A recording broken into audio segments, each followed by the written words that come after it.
Hello, this is Marab Multilingual Media, a weekly commentary on the current events in Tigray, Ethiopia. Yes, honestly, how is Abiy Ahmed treating Tigray since he came to power? That's the question we're trying to answer here. Well, it's recalled that he had made a complimentary speech when he visited Tigray soon after he became the Prime Minister of Ethiopia. Well, his words and actions after that speech have been outright bellicose. In his successive speeches, he insulted the people of Tigray by referring to them, albeit in a very veiled way, as daytime hyenas. He feigned ignorance when thousands of Tigrayans were robbed by mobs and even killed. He made sure that most Tigrayans in government positions were fired. He chose to do nothing when all roads connecting Tigray with Addis Ababa have been closed for almost as long as he has been in power. And he used state media outlets to express anti-Tagaru documentaries aimed at inciting genocide against Tagaru. Cleansing all federal offices of anybody, Tagaru, Tigrayan. Now, what was Abiy thinking? Well, does he believe that Tigray will get along? In my view, this must be the gravest mistake so far.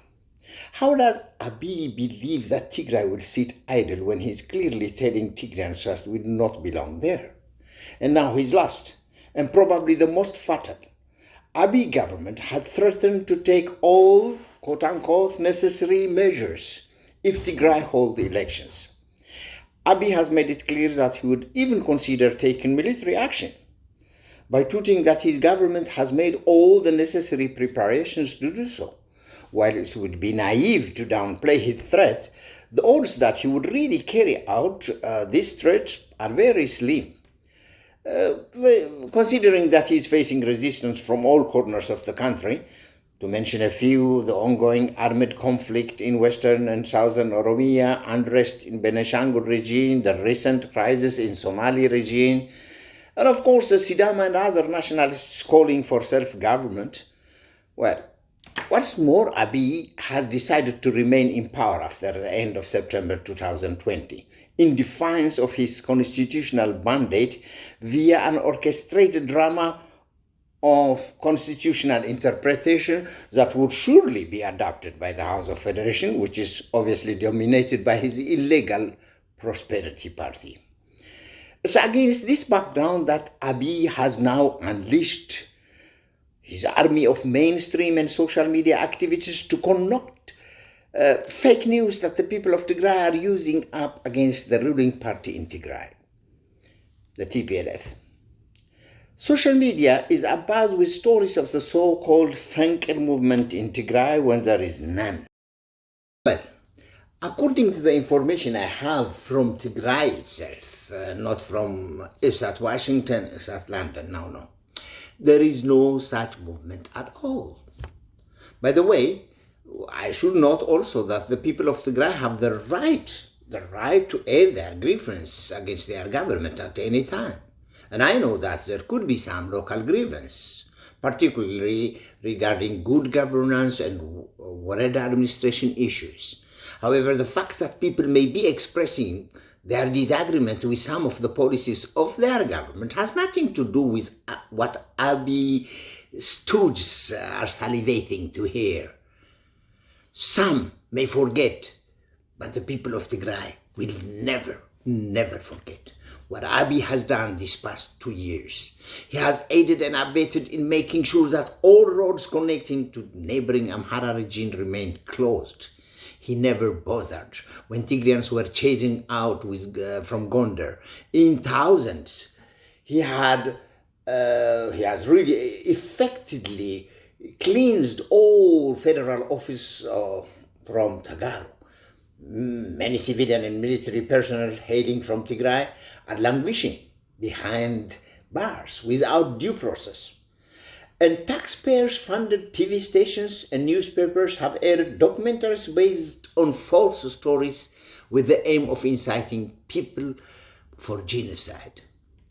What struck me most is that Abiy's propaganda machine including ISAT London, ISAT Washington, ISAT Amsterdam. They are reporting that the people of Tigray are demanding that the federal government intervene to free them from the yoke of the Tigrayan People's Liberation Front, the TPLF. How can one ask one's enemy for help? Abiy should know that nobody in Tigray will seek his help because people, you know what Abiy is up to, alienate and subjugate Tigray, which will materialize in his dreams. All Tigrayans should know that Abiy will leave no stone unturned to see the end of Tigray, as we know it. And we should always be vigilant to not let his wicked intentions to be realized. Abiy and his stooges this week, they are bent on inciting unrest in Tigray. But we should stand united and show them that there is absolutely no way that they can sow division in our midst, as we are on the right side of history. Abiy's childish and dangerous actions have made Tigray to effectively have no representation in the federal government. Well, time will tell what comes next. But marginalizing Tigray will not work, just like it didn't work in former Ethiopian rulers.